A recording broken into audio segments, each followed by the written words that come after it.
मज्ञानातिमिरान्धस्य ज्ञानाञ्जनशलाकया चक्षुरुन्मीलितं येन तस्मै श्रीगुरवे नमः। श्रीचैतन्यमनोभीष्टं स्थापितं येन भूतले स्वयं रूपकदा मह्यं ददाति स्वपदान्तिकम्। जय श्रीकृष्ण चैतन्य प्रभु नित्यानन्द श्री अद्वैत गदाधर शिवासादि गौरभक्तवृन्द। हरे कृष्ण कृष्ण कृष्ण हरे हरे, हरे राम राम राम हरे हरे। नमः विष्णुपादाय कृष्णप्रेष्ठाय भूतले श्रीमते भक्तिवेदान्त स्वामिन्निति नामिने नमस्ते सारस्वती देवे गौरवाणी प्रचारिणे विशेषशृङ्गादि पाश्चात्यदेशतारिणे वाञ्छाकल्पतरुभ्यश्च कृपासिन्धुभ्येव च पतितानां पावनेभ्यो वैष्णवेभ्यो नमो नमः। मुखं करोति वाचालं पङ्गुं लङ्घयति कृपाणभं वन्दे श्रीगुरुं नितारणं प्रणमानं శ్రీచైతన్యం ఈశ్వరం। ఈ రోజు ఒకటో అధ్యాయం నుంచే 24వ శ్లోకం చదువుకుంటున్నాం అన్నమాట। హరే కృష్ణ ప్రభుజీ. సంజయ ఉవాచ హరే కృష్ణ ప్రభుజీ, దండవత్ ప్రణామాలు. దండ కృష్ణ ప్రభుజీ, దండవత్ ప్రణామం. దండ ప్రణం కరెక్ట్। సంజయ ఉవాచ ఏవముక్తో ఋషికేశో గుడాకేశేన భారత సేనాయోర్వయోర్मध्ये స్థాపయిత్వా రథోత్తమం। సంజయుడు పలికింది ఎవరికి? ధృతరాష్ట్రుడికి ఏం చెప్పారు? ఓ భారత, అర్జునుడిచే ఆ విధముగా ఆ బడిన వాడే శ్రీకృష్ణ భగవానుడు ఉత్తమమైన రథమును ఇరుపక్షాలకు చెందిన సేన నడుమ నిలిపెను। అంటే ఇదొక దీనికి ముందు ఏం చెప్తారంటే అర్జునుడు చెప్తాడన్నమాట కృష్ణుడికి, సేనాయోర్భయోర్ మధ్య రథం స్థాపయమేచ్యుత,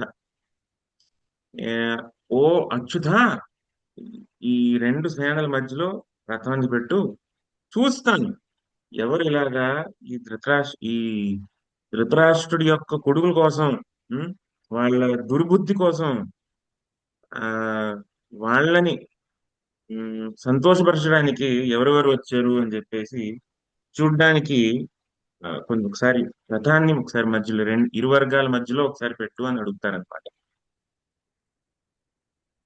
అప్పుడు భగవంతుడు అక్కడ తీసుకెళ్లి దాని తర్వాత చెప్తాడు, గురువులు ఇక్కడ ఉన్న అంతా చూపిస్తారనమాట, ఇదిగోండి ఎవరున్నారు ఎవరెవరున్నారు అని।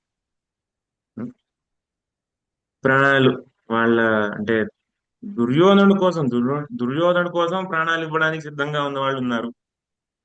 తర్వాత ఇక్కడ పాండవులు ధర్మపక్షంలో ఉన్నారు, భగవంతుడు వాళ్ళ పక్షంలో ఉన్నారు।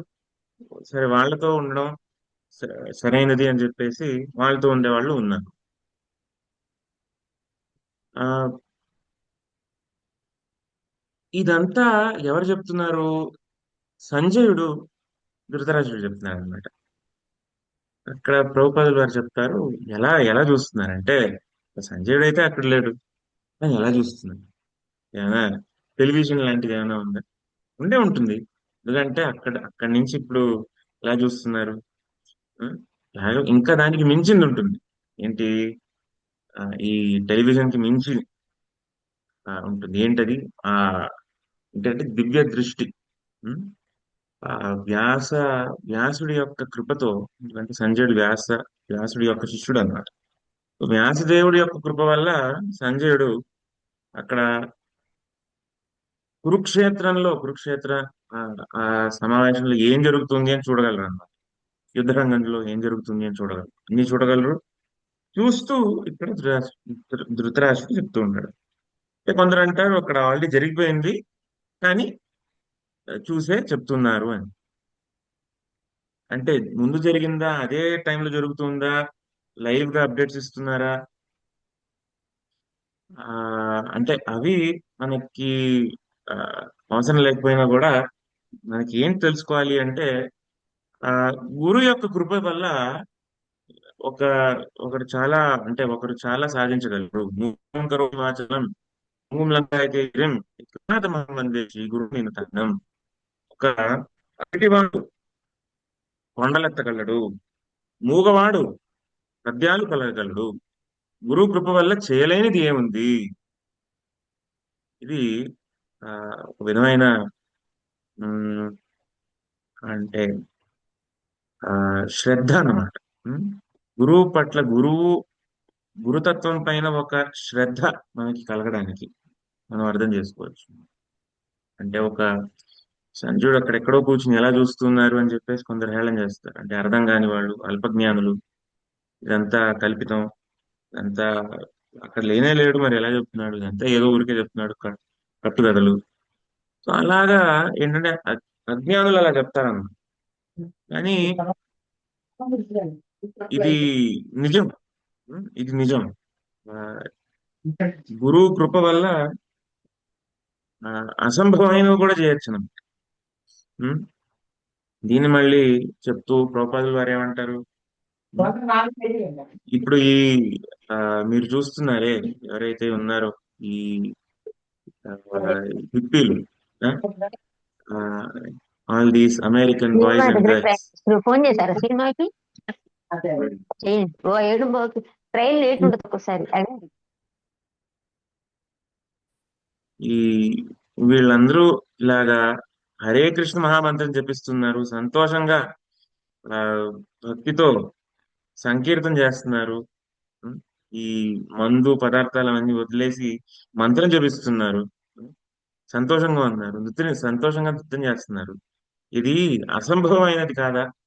ఇదంతా నా గురువు ఓం విష్ణుపాద భ్రమంస పరివ్రాజకాచార్య స్తోత్రం శ్రీ శ్రీమద్ భక్తి సిద్ధాంత సరస్వతి ఠాకూర్ ఆయన చే ఇది జరిగింది, ఆయన కృప వల్ల ఇది అయింది అని చెప్పేసి ప్రభుపాదులు వారు చెప్తున్నారు. అది కూడా అనుభవం. ఒక ఆ, దృష్టికోణంతో చూస్తే అది కూడా అసంభవమైన విషయమే. ఉం? ఆ, ఈ భారత ఆ, ఈ నాగరికతని కానీ దాన్ని అంతా హేళన చేసేవాళ్ళు, అలాంటి వాళ్ళు సన్యాసులు గాను, పెద్ద పెద్ద భక్తులు గాను, ఉం, ఆ మానాన్ని కాపాడుకునే ఒక స్త్రీలాగాను అలా ఉండేవాళ్ళు. అంటే ముందు అసలు బట్టలే లేకుండా ఉండేవాళ్ళు, ఇలా ఉండేవాళ్ళు, అలా ఉండేవాళ్ళు, మందు తాగేవాళ్ళు. అలాంటి వాళ్ళందరూ ఇలాగా పూర్తిగా హరిభక్తిలో నిమగ్నం అయ్యారు అంటే అది ఎలా?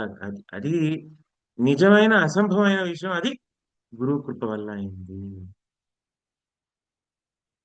అది పెద్ద గొప్ప ఏం లేదు. ఒక ఒక అవిటివాడు కొండలెక్కడం అంత గొప్పదేం కాదు. ఆ? ఇలాంటి వాళ్ళు భక్తులయ్యారు, అది ఇంకా గొప్పది.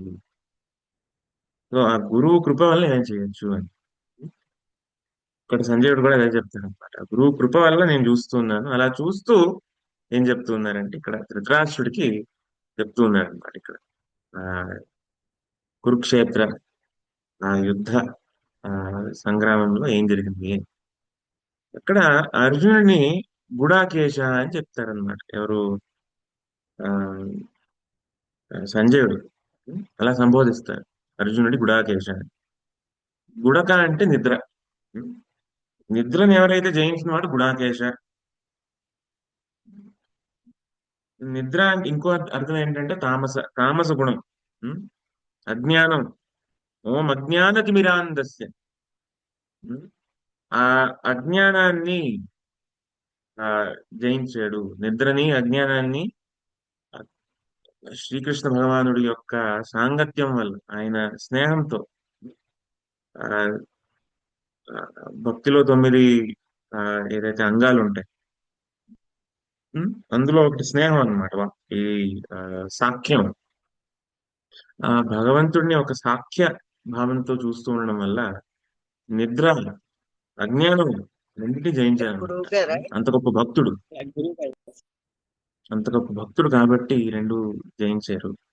అది గుర్తు చేస్తూ ఆ సంజయుడు అర్జునుడిని గుడాకేశ అని చెప్పేసి, ఈశ అంటే ఆ అధిపతి, ఈశ, ఈశ్వర. ఇలా గుడాకేశ, గుడాకాకి ఒక ఆ ఏమంటారంటే జయించినవాడు, దాన్ని జయించినవాడు. అలా అంటే నిద్రలో కూడా అర్జునుడు భగవంతుడు మర్చిపోలేదు అనమాట. దీనికి ఒక కథ కూడా ఉంటుంది. ఒకసారి శ్రీకృష్ణుడు ఆ రుక్మిణీదేవితో ఉన్నప్పుడు రుక్మిణీదేవి అడుగుతారనమాట. పడుకుంటూ అంటే కృష్ణుడు ఆ తన స్నేహితుడి గురించి, తన అర్జునుడి గురించి తలుచుకుంటూ ఉంటారు. నిద్రలో కూడా అర్జునుడే తలుచుకుంటూ ఉన్నావు కదా, ఇక్కడ పక్కనే నేను ఉన్నాను, నన్ను తలుచుకోవట్లేదు మీరు. సరే నేను చూపిస్తాను ఒకటి, నాతో పాటు రా అని చెప్పేసి తీసుకెళ్తారు అన్నమాట రుక్మిణి గారు ద్వారక నుంచి. అక్కడ వేరే అంటే కురుక్షేత్ర యుద్ధం ఉందన్నమాట. అక్కడ అర్జునుడు ఉంటాడు, ఒక చోట పడుకుని ఉంటాడు. అప్పుడు అర్జునుడి ఆ, రుక్మిణీదేవి చెప్తాడు, కొంచెం అర్జునుడి పక్కనకి వెళ్ళి. రుక్మిణి అర్థం కాదు, పడుకుని ఉన్నాడు, పక్కనకి వెళ్ళమంటున్నారు. వెళ్ళలేదు, నేను చెప్తాను కదా వెళ్ళు. ఆ, కొంచెం మొహమాట పడుతూ కొంచెం దూరంగా నించుంటారు అన్నమాట రుక్మిణి. లేదు కొంచెం ఇంకొంచెం పక్కకి వెళ్ళు. అర్థం ఏంటి పక్కకి వెళ్ళమంటున్నారు. ఆ సరే కొంచెం పక్కకి వెళ్ళి నీకు అర్థమవుతుంది. ఇంకా పక్కన నించుంటారు. అప్పుడు ఇప్పుడు ఏమంటారంటే, నీ కొంచెం నీ ముఖం దగ్గర పెట్టు కొంచెం ఆయన దగ్గర. అర్థం కాదు, ఏం చెప్తున్నారు, భగవంతుడు ఏంటి ఇలా చెప్తున్నారు ఏంటి, చెప్పు ఏం కాదు, నువ్వు ఒకసారి తల కొంచెం పక్కన పెట్టు. సరే, ఆ నీ చెవుని కొంచెం ఆయన పురుల దగ్గర పెట్టు అంటారు. ఇంకా భగవంతుడే చెప్తున్నారు, ఆ, ఆయనే చెప్తున్నారు. సరే అని విని ఆ మొహమాటంతో ఆ, అలాగా సరే అయినా చెప్తున్నారని చెప్పేసి ఆ తన చెవుని అర్జునుడి యొక్క ఆ, పురుల పక్కన పెడతారన్నమాట. వస్తే తనకి దిగ్భ్రాంతి చెందుతారనమాట. ఏంటిది, అర్జునుడి యొక్క కురులు కూడా హరినామం జపిస్తున్నాయి అన్నమాట. అది చూసి అర్థమవుతుంది, "ఓ, ఇంత గొప్ప భక్తుడా. అర్జునుడు ఎంత హరిభక్తిలో నిమగ్నమయ్యాడు అంటే, నిద్రలో కూడా కృష్ణుడి యొక్క నామం వదలట్లేదు, జపిస్తూనే ఉన్నాడు. కృష్ణుడి యొక్క అంటే అర్జునుడి యొక్క కురులు కూడా హరినామం జపిస్తున్నాయి అని చెప్పేసి. అంత అంటే అసలు అజ్ఞానంలో, అంటే అజ్ఞానాన్ని పూర్తిగా జయించిన వాడు, నిద్రను పూర్తిగా జయించిన వాడు అనమాట. నిద్రలో కూడా హరిభక్తి చేస్తుంటారు. ఉమ్. ఇదే విధంగా ఇంకొక లీల కూడా ఉంటుంది ప్రభుపాదులు కూడా. ఆయన ఆ, ఒక చోట విశ్రాంతి తీసుకుంటూ ఉన్నారు. ఒక వాళ్ళ శిష్యులు ఒకరు సరే, ప్రభుపాదులు గారు ఏం చేస్తూ ఉన్నారు అని చెప్పేసి చూస్తారన్నమాట. దూరం నుంచి చూస్తారు, ఓకే రెస్ట్ తీసుకుంటున్నారు. కొంచెం దగ్గర చూస్తున్నారు, ప్రధాని ఇలా వెలుగుతూ ఉన్నారు ఏంటి. ఆ, కొంచెం దగ్గరగా అబ్జర్వ్ చేస్తే ఏం చేస్తున్నారంటే కోపాల్లో నిద్రలో కూడా హరినామం జపిస్తూ ఉన్నారనమాట. దగ్గర నుంచి కళ్ళారా చూశారు శిష్యులు. అర్థమైంది, ఓ, ఈయన ఆ, నిద్రను జయించారు, నిద్రలో కూడా హరినామం జపిస్తూ ఉంటారు. ఈయన చూశాను ఒకసారి, జయపతాక్ మహారాజ్, పరంతు జయపతాక్ మహారాజ్ ఆయన కూడా నిద్రలో జపిస్తూ ఉంటారు. ఆయన పడుకుంటూ ఉంటారు, రెస్ట్ తీసుకుంటూ ఉంటారు, కానీ చేతిలో క్లిక్కర్ ఉంటుంది. అది ఎలా ఇలా చేస్తూ ఉంటారు, పరిణామం చేపిస్తూ ఉంటారు నిద్రలో కూడా. అంటే ఆ భక్తి భావంలో అలా ముందుకెళ్తూ ఉన్నప్పుడు ఏంటంటే, నిద్ర గాని సంబంధం, ఈటింగ్ గాని స్లీపింగ్ గాని సంబంధం లేదన్నమాట. ఎప్పుడూ ఆ భగవంతుడి నామం ఎప్పుడూ నడుస్తూ ఉంటుంది. నిద్రలో గాని, కళ్ళు తెరిచినా గాని మూసినా గాని, అంటే పూర్తిగా నిమగ్నమైనప్పుడు దాని గురించి ఆలోచిస్తూ ఉన్నప్పుడు ఆ భగవంతుడి నామం జపిస్తూ ఉంటారు. అంటే ఇది మనం అర్థం చేసుకోవడానికి పెద్ద కష్టం కాదు. ఇప్పుడు కాలేజ్ లో ఉమ్, ఆ కొత్త కొత్తగా, లేకపోతే కొత్త కొత్త పెళ్ళైన వాళ్ళు కానీ, లేకపోతే కాలేజ్ లోనే ఇప్పుడు బాయ్ ఫ్రెండ్ గర్ల్ ఫ్రెండ్ ఉంటారు కదా. ఒకరు ఒకరి గురించి ఒకరు ఎంత తీవ్రంగా ఆలోచించుకుంటూ ఉంటారో, తలుచుకుంటూ ఉంటారు. నిద్రలో తలుచుకుంటూ ఉంటారు, లేచి తలుచుకుంటూ ఉంటారు, వాళ్ళ గురించే కలలు కంటూ ఉంటారు, వాళ్ళ వాళ్ళ పేరే ఇలాగా నిద్రలో పలుకుతూ ఉంటారు. నిజం ఇది. ఆ కాలేజ్ లో, స్కూల్లోనే మొదలైపోయింది ఇప్పుడు. కానీ అంటే ఏంటంటే, ఒకరిని తీవ్రంగా ప్రేమిస్తే వాళ్ళ గురించి తలుచుకుంటూ ఉంటాం నిద్రలో కూడాను అని చెప్పేసి సైకాలజీ కూడా చెప్తూ ఉంటుంది. ఉం? అంత తీవ్రంగా ఒకరిని తలుచుకుంటే అది అవుతుంది. అంటే మరి ఎవరినో తలుచుకుంటున్నప్పుడు అవుతున్నప్పుడు భగవంతుడినే తలుచుకున్నప్పుడు ఎందుకు అవుతుంది. ఉం? ఇది ఆ, నమ్మశక్యం కాదు, అదే అలా ఏం లేదు. ఇంట్లో పిల్లలు ఉన్న వాళ్ళు కొన్నిసార్లు వాళ్ళు వాళ్ళు కూడా ఇలా ఏదో చెప్తూ ఉంటారు. తల్లిదండ్రులు చెప్పరన్నమాట ఏం నిజం అని చెప్పేసి, లేదు ఏం లేదు అంటే కానీ ఆ, ఉంటుంది. తీవ్రంగా ఒకరి గురించి ఆలోచిస్తూ ఉంటే, తీవ్రంగా ఒకరి గురించి ఆ, వాళ్ళపైనే మనసు పెట్టి వాళ్ళనే అతి గాఢంగా ప్రేమిస్తూ ఉన్నప్పుడు, వాళ్ళపైనే ధ్యాస అంతా ఉన్నప్పుడు వస్తుంది. వాళ్ళు నిద్రలో కూడా వాళ్ళని తలుచుకుంటూ ఉంటారు. అలాగా ఈ భక్తులకు అత్యంత ప్రేమ ఎవరి పట్ల ఉంటుందంటే ఆ భగవంతుడి పైన. గర్ల్ ఫ్రెండ్ పైన కానీ దీనిపైన కానీ అలా ఆ, కాకుండా ఆ భగవంతుడి పైన ఉంటుంది. కాబట్టి రాత్రులు కూడా ఎప్పుడైనా తింటున్నప్పుడు చేస్తున్నప్పుడు అదే చెప్పిస్తూ ఉంటారు. గుడాకేశ అంటే ఒకసారి ప్రభుపాల్ వారు చెప్తూ ఉంటారు అన్నమాట. అంటే ఒకరు ఆ, హరిభక్తి చేస్తే ఎవరైనా ఇక్కడ చెప్తారనమాట, భక్తుడు కృష్ణుడి యొక్క భక్తుడు ఎవరైనా అవ్వచ్చు.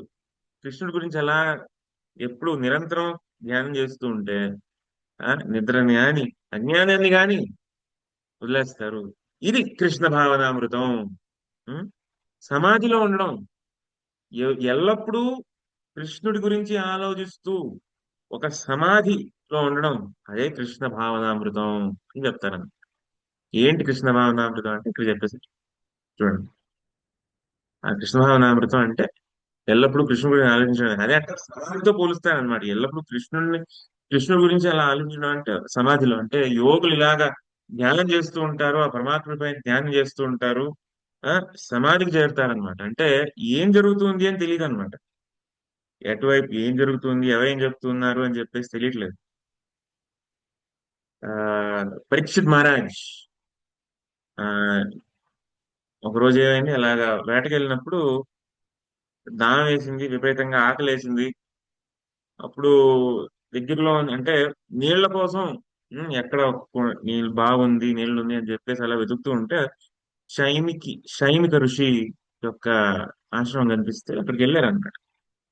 పలుకుతూ ఉన్నారు, అక్కడ వెళ్ళారు, పలుకుతూ ఉన్నారు, నీళ్ళ కోసం అడుగుతూ ఉన్నారు, కానీ నన్ను నిలిపించుకోవట్లేదు. ఎందుకంటే ఆ శైమిక ఋషి సమాధిలో ఉన్నారు. ఆ సమాధిలో అది అర్థం కాదు, ఏంటి ఏదో డ్రామా చేస్తున్నారా అంటే, నేను ఒక క్షత్రియుడిని, ఆ, ఈయన బ్రాహ్మణుడు, కాబట్టి నేను కింద వర్గం వాడిని, కింద వర్ణం వాడిని.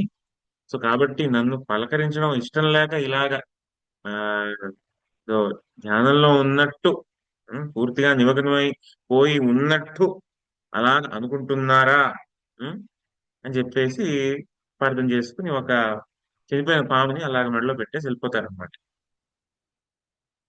ఆ ఆ సమయంలో స్మృతి భ్రమిస్తుంది అనమాట. భగవంతుడు జరగబడుతుంది. కానీ ఏంటంటే కొన్నిసార్లు ఏమనుకుంటారంటే ఇది నమ్మశక్యం కాదు, ఎంత యాక్టింగ్ ప్రిటెన్షన్. కానీ అలా కాదనమాట. కృష్ణ భావనామృతంలో పూర్తిగా నిమగ్నమై ఉంటే ఏం పట్టించుకోరు. తిన్నారా లేదా, ఉన్నారా, ఒళ్ళెలా ఉంది, అది అది పట్టించుకోరన్నమాట. పూర్తిగా భక్తులు నిమగ్నమై ఉన్నప్పుడు ఒక విధమైన సమాధిలా ఉంటారన్నమాట. అంటే ఎదురుగుండా ఏం జరుగుతుంది అని చెప్పేసి అంతగా ధ్యాస కూడా ఉండదు. దాని అర్థం అది. ఉం? యోగులు అంత పెద్ద పెద్ద యోగులు సమాధిలో ఉన్నారు. ఆ? కానీ ఇక్కడ కేవలం కృష్ణ భావన ప్రభుపాదులు చెప్పిన విధంగా భక్తి చేసి ఆ ఆ సాధన చేస్తూ ఉంటే మనసులోనే ఆ ప్రేమ భక్తి ఆ అది ఆ బీజం మొలుస్తుంది అనమాట. అక్కడి నుంచి ఆ ఈ కృష్ణ భావనామృతం యొక్క ఆనందం ఆస్వాదించవచ్చు. హరే కృష్ణ.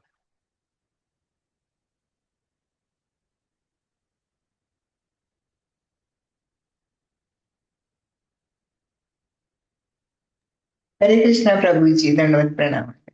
హరే కృష్ణ. హరే హరే కృష్ణ కృష్ణ ప్రభు, ధన్యవాదాలు ప్రభుజీ, ప్రభు. దండవత్ చాలా ప్రణామాలు. బాగుంది ప్రభు. హరే హరే కృష్ణ కృష్ణుడు ప్రభుజీ, అర్జునుడి ధన్యవాదాలు యొక్క ప్రణామాలు. మధ్య ఉన్న సాఖ్య భావాన్ని చాలా చక్కగా వివరించారు ప్రభు. ధన్యవాదాలు. హరే కృష్ణ. హరే కృష్ణ ప్రభుజీ, హరే దండవత్ కృష్ణ ప్రభుజీ, దండవత్ ప్రణామాలు, ధన్యవాదాలు. హరే కృష్ణ. హరే కృష్ణ దండవత్ ప్రణామం. ధన్యవాదాలు. రైట్. ప్రభుజీ ఒక చిన్న ఇది ప్రభుజీ హరే కృష్ణ. చెప్పండి. ఆ, రేపు 5వ తారీఖు వచ్చే నెల 5వ తారీఖు మా ఆడపడుచుకి అక్కడ దీక్ష ఉంది ప్రభుజీ మాయాపూర్లో. ఉమ్. అది అక్కడికి వద్దాం అనుకుంటున్నాం. మిమ్మల్ని కలవాలంటే ఎలా ప్రభుజీ హరే కృష్ణ? అయ్యో మాతది, మా ఇంటికి రండి, ఆతిథ్యం స్వీకరించండి, భోజనం చేయండి, దీవించండి. కలుద్దామని ప్రభుజీ హరే కృష్ణ. రండి మాత, రండి మాత. నంబర్ షేర్ చేస్తాను. నెంబర్ షేర్ చేస్తారా ప్రభుజీ హరే కృష్ణ ప్రభు? చాలా చాలా ధన్యవాదాలు Prabhuji Hare Krishna. Right. Hare Krishna thank you Prabhuji. ఇంకెవరిదైనా ప్రశ్నలు ఉన్నాయి?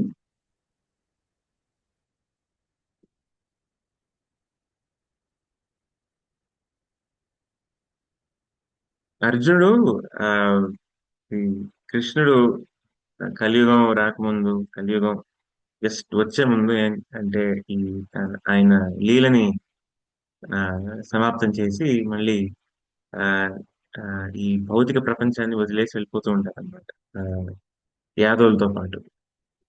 సమయంలో యుధిష్ఠిరుడు అందరూ చాలా అంటే బాధపడుతూ ఉంటారు.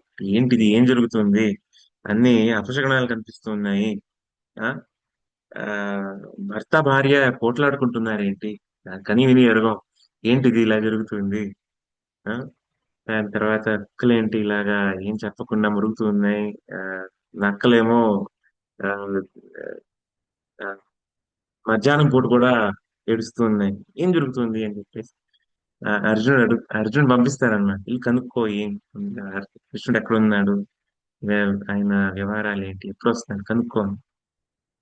కానీ కృష్ణుడు వెళ్ళిపోయారు. అక్కడేమో కృష్ణుడి యొక్క భార్యలు ఉన్నారు. కృష్ణుడి యొక్క భార్యల్ని కాపాడుకోవాలి అని చెప్పేసి ఆ అర్జునుడు వాళ్ళందరినీ తీసుకెళ్తారన్నమాట.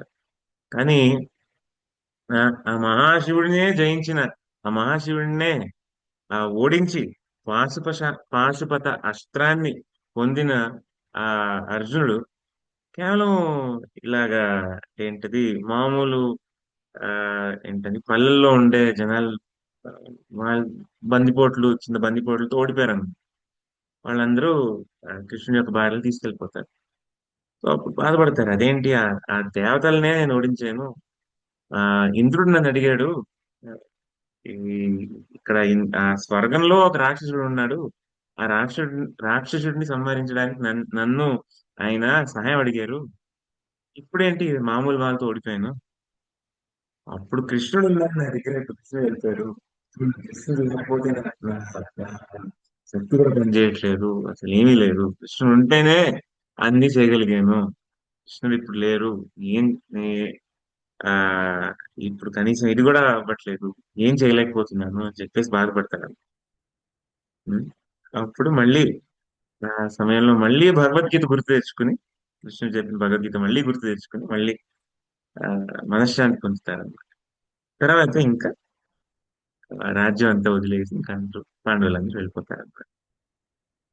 కృష్ణుడు ఉన్నప్పుడు అర్థం కాదు, అంటే బాగా చెప్పుకుంటారన్నమాట, అయ్యో అదే భగవంతుడితో కలిసి కూర్చున్నాము, తిన్నాము, అదే మంచంలో కూర్చున్నాము, అదే అదే కంచంలో తిన్నాము, ఒకటే మంచం ఒకటే కంచం, ఇక్కడి నుంచి మొదలైంది.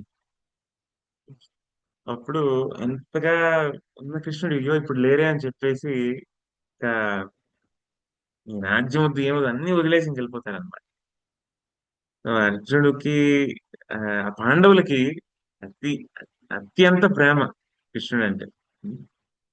ఆ కొన్ని అంటే ఇప్పుడు సాధారణంగా యోగులు అన్ని వదిలేసిన యోగులు, అక్కడ ధ్యానం చేసే యోగుల కన్నా మించింది అంటే ఆ యోగులు పాండవుల దగ్గర నేర్చుకోండి. పాండవులు అంటే ఒక విధంగా గృహస్థులు, అంటే గృహస్థులయ్యి వాళ్ళ పనులు వాళ్ళు చేసుకుంటూ కృష్ణ కృష్ణ భక్తిలో నిమగ్నం ఎవరైనా అవ్వగలరా అంటే అవ్వగలరు.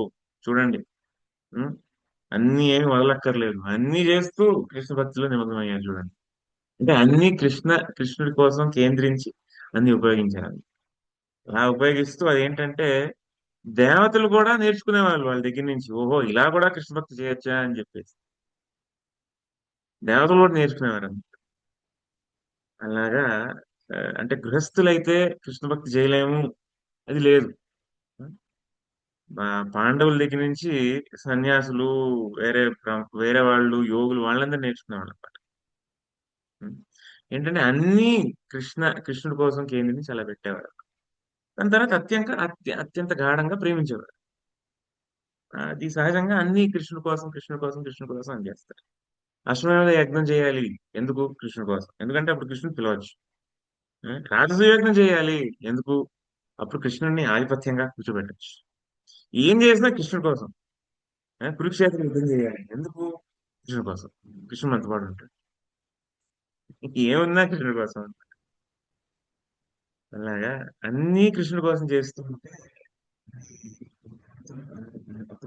కృష్ణుడి గురించి ఆలోచించుకుంటూ ఆయన ధ్యాసతోనే ఉండొచ్చు అని ఈ పాండవుల ద్వారా మనకి తెలుస్తుంది అన్నమాట. హరే కృష్ణ. హరే కృష్ణ ప్రభుజీ, ఒక చిన్న డౌట్ ప్రభుజీ. చెప్పండి. అంటే భీష్ముల వారు చివర్లో తను ఇచ్చామరణం ఉంటది కదా ప్రభుజీ, కానీ ఆ బాణాలు అంపశయ్య బాణాల ద్వారా మీదే ఎందుకు పండుకున్నారు, నేల మీద ఎందుకు పండుకోకూడదు అనేది. అంటే ఆ ఆయన రక్తం కిందకి తాకకూడదు అని చెప్పేసి చెప్తారు. అంటే అంత గొప్ప గొప్ప వ్యక్తి, గొప్ప భక్తుడు, ఆ ఆ ఆ జన్మ బ్రహ్మచారి, ఆ, అలాంటి వ్యక్తి యొక్క రక్తం కింద పడకూడదు అని. కాబట్టి ఆ అర్జునుడు అలాగా అది పడకుండా ఉండడానికి ఆ బాణాలతోనే ఆ, ఇది అంపశయ్యని ఒక పరుపులాగా చేసి అందులో దాంట్లో భీష్ముడు అలాగా ఉంటాడని. అంటే ఆ భాగవతంలో దాని వర్ణం ఉంటుంది. ఆ కృష్ణుడి భావనామృతంకి పూర్తిగా చెందినప్పుడు ఆయనకి ఏ కష్టము కలగలేదు అని. ఉమ్, అక్కడ బాణాల మధ్యల మీద పడుకున్నా కూడా, బాణాలు బాణాల మీద గుచ్చుకోవు పడుకున్నా కదా కూడా భీష్ముడు ఆహా, గొప్పవాడు కాబట్టి గుచ్చుకో. ఆ, అంటే అంటే ఇక్కడ భాగవతంలో దాని వర్ణం ఏంటంటే కృష్ణ భావనామృతంలో పూర్తిగా ఉన్నప్పుడు అంటే మనం ఈ శరీరం కాదు, నేను ఈ శరీరం కాదు అని చెప్పేసి ఆ జ్ఞానం ఉంటుంది. ఆ జ్ఞానంలో ఆ పూర్తిగా కూడై ఉన్నారనమాట. కాబట్టి వాళ్ళకి అనిపించలేదు అనమాట, వాళ్ళు దుఃఖపడుతున్నారు అని అనిపించలేదు. శరీరంలో ఏదో ఉంది కానీ, శరీరంలో ఏదో దుఃఖం ఉంది కానీ అది పూర్తిగా మనసు నుంచి తీసేయగలిగారు అది. శరీరం యొక్క ఏదైతే కష్టం ఉందో మనస్సుకి తెలియకుండా ఉండేది. ఎందుకంటే పూర్తిగా భగవంతుడి పైన ఆయన మనస్సుని పెడతారనమాట. అంటే ఇది ఆ అందరి జీవితంలో జరుగుతుందన్నమాట. జననం, మరణం. మరణం యొక్క సమయంలో అందరికీ చాలా నొప్పి పడుతుంది. అంటే మరణం ఏమొస్తుందంటే శాస్త్రాల్లో 60,000 ఆ ఏంటది తేలులు ఒకసారి పుట్టినట్టుగాను, ఉం, ఉన్న శరీరంలో ఉన్న ఎముకలన్నీ ఒక్కసారిగా విరిగిపోయినట్టుగాను అంత నొప్పి ఉంటుందన్నమాట ఈ శరీరానికి. ఆ ఈ ఆత్మ వెళ్ళిపోతున్నప్పుడు, చనిపోయేటప్పుడు. కానీ ఇక్కడ ఏం నేర్పిస్తున్నారంటే ఆ సమయం వరకు ఒకరు పూర్తిగా ఆ భక్తి భావనలో ఉండగలిగితే ఆ కష్టం అనేది తెలియదు అని. అంటే ఎగ్జామ్ ఇస్తున్నారు, సిలబస్ ఇస్తున్నారు అంటే ఆ టైం కల్లా మనం ఈ స్థాయి చేరుకోవాలి అని. చూడండి అంటే అంటే ఇప్పుడు మనం ఈ శరీరం అని అనుకుంటున్నాం కాబట్టి మనకి ఎక్కువగా ఆ భావన కల్పిస్తుంది. అది వెంటనే అది పోదు. అది పూర్తి అంటే కొంచెం కృష్ణ భావనామృతంలో పూర్తిగా నిమగ్నమైనప్పుడు అప్పుడు ఆ ఆ మనస్సు వేరు చేస్తుంది అనమాట. నేను ఈ శరీరం కాదు అని చెప్పేసి మనస్సే వేరు చేస్తుంది. ఎందుకంటే మనస్సు శుద్ధి చెందుతుంది. మనస్సు వేరు చేసి అప్పుడు ఆ కృష్ణుడినే ఇంకా ఎక్కువ తలుచుకుంటూ ఉంటుంది అనమాట.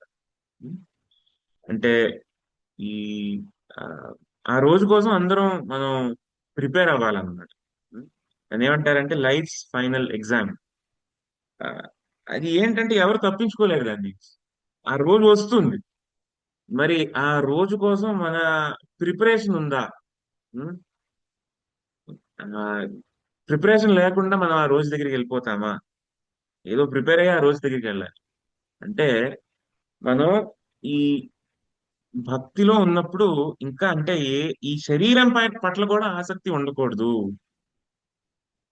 అంటే మనకి అన్ని ఆసక్తులు బయట ఆసక్తులు అన్ని తగ్గుతూ ఉన్నప్పటికీ ఈ శరీరం పట్ల ఒక ఆసక్తి అనేది చివరిదాకా ఉంటుంది. ఇంట్లో బాగాలేదంటే కొంచెం భయం ఉంటుంది. అయ్యో ఇదైపోతుంది అదైపోతుంది ఉండనా ఇంకా. అంటే శరీరాన్ని కాపాడుకోవాలి మనం భక్తి చేయాలి అంటే. కానీ ఏదో రోజు వెళ్తుంది. అంటే అది కూడా మనం గ్రహించి ఒక బ్యాలెన్స్డ్ గా ఆ ఆ సమయం వచ్చే వరకు ఈ పూర్తిగా శరీరం పట్ల కూడా ఆ ఆసక్తి అనేది తగ్గాలి అని ఇక్కడ మనం నేర్చుకోవచ్చు అన్నమాట. అంటే అట్లీస్ట్ అంటే చేయలేకపోయినా ఇలా ఉండాలి అని చెప్పేదైనా మనం అర్థం చేసుకోవచ్చు. అలా ఉంటే అప్పుడు మనకి అంత కష్టం గాని అంత బాధ గాని అంత దుఃఖం గాని అంత ఆ సమయంలో కరగదు. కొన్నిసార్లు ఏంటంటే దుఃఖంలో మనం కృష్ణుడు మర్చిపోతాం. ఆ కానీ మనం దుఃఖంలో ఉన్నప్పుడు కృష్ణుడిని ఇంకా ఇంకా ఇంకా మనం తీవ్రంగా మనం గుర్తుపెట్టుకోవాలి. ఇప్పుడు ఏంటంటే దుఃఖం ఇంకా తగ్గిపోతుంది. ఆ, హరే కృష్ణ. హరే కృష్ణ ప్రభుజీ, ఇది అంటే అప్పుడు దప్పిక అవుతుంది అని కూడా అడుగుతారు కదా భీష్ముల వారు. అప్పుడు దాహం నీరు తీసుకురమ్మంటే అందరూ వజ్రాలు దిగిన పాత్రలో అయితే ఇచ్చినా తీసుకోరు. చివరిలో అర్జున్ని పిలిస్తే ఆయన బాణాన్ని వేసి ఆయన నోటి దగ్గరికి అదే స్వీకరిస్తారు అంటారు. అంటే భౌతిక వాంఛలు వదిలేసి అలా అడిగారా ఏంటి ప్రభుజీ దాని అర్థం? ఆ దాని గురించి తెలియదు మనకి. అంటే భాగవతంలో అయితే ఇలాగుంది. అన్ని విధాలుగా ఆయన ఏ విధమైన కష్టాలు లేకుండా ఉన్నారు. ఏ భౌతిక కష్టం ఆయనకు లేదు అని చెప్పేసి స్పష్టంగా అక్కడ చెప్తారనమాట. భాగవతంలో అయితే ఉంది అలాగా. ఇది దీని గురించి నాకు తెలియదు. భారతంలో ఉందని అన్నారు. ఉమ్, అది దాని గురించి తెలియదు. బట్ ఏదో ఒక దానికి సంబంధం అంటే ఇదైతే తప్పు కాదు. ఏ ఏ విధమైన భౌతిక కష్టాలు లేవు అని చెప్పేసి అయితే ఆ అదైతే సత్యం భాగవతంలో ఉంది కాబట్టి. ఇది ఇక్కడ అక్కడ మహాభారతంలో ఇంకా దాంతో పాటు ఏం చూపిస్తున్నారంటే ప్రతి ఒక్క ఆ, ఒక కార్యంలో ఒక టీచింగ్ ఉంటుందన్నమాట. ఇప్పుడు భీష్ముడు ఇక్కడ కౌరవులతో కలిసి ఎందుకు పోట్లాడుతున్నాడు అని, అంటే అంతగా భక్తుడైన వాడు మరి అక్కడ ఎందుకు ఉన్నాడు. సో దానికి ఒక పెద్ద స్టోరీ కూడా ఉంటుంది. ఏంటది అక్కడ అక్కడ ఇక్కడే ఉన్నప్పుడు పాండవులతో పాటు పోట్లాడితే అందరూ అనుకుంటారు భీష్ముడే ఉన్నాడు కాబట్టి గొప్పే ఉంది గెలవడం అని. భీష్ముడు అటువైపు ఉంటే ఆ భీష్ముడు ఉన్న చోటే ఓడిపోయింది అంటే అది కేవలం కృష్ణుడి వల్లే. ఆ కృష్ణుడి యొక్క ఆ ఆ ఆ కృష్ణుడు ఆయన్ని జయించాడు అని చెప్పేసి అందరికీ తెలియడానికి అన్నమాట. అంటే కృష్ణుడి యొక్క గొప్పతనం అందరికీ తెలియడానికి. అదే విధంగా ఏదో ఉండొచ్చేమో. అంటే ఆ అర్జునుడు తనకు చాలా ఇష్టమనో లేకపోతే తన భక్తుడనో ఏదో అటువంటిది ఏదో ఒక ఆ, తెలియజేయడానికి చేసి ఉండొచ్చేమో. ఎందుకంటే దాని గురించి తెలియదు కాబట్టి దాని గురించి తెలుసుకుని చెప్తాను. హరే కృష్ణ ప్రభుజీ, ధన్యవాదాలు. ధన్యవాదాలు.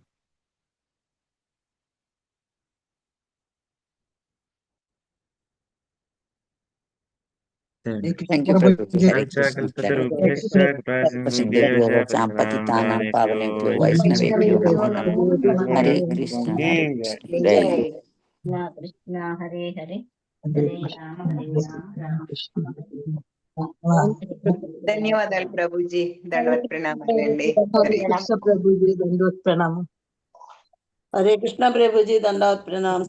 హరే కృష్ణ ప్రభుజీ, దండవత్ ప్రణామం ప్రభుజీ. దండవత్ ప్రణామం ప్రభుజీ.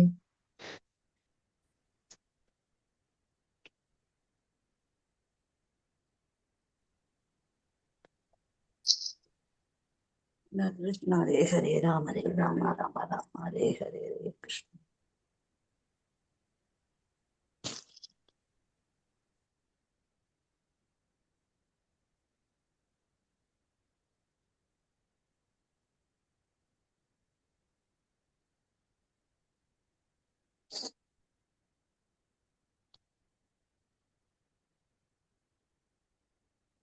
హరే కృష్ణ, అందరికీ దండవత్ ప్రణామాలు.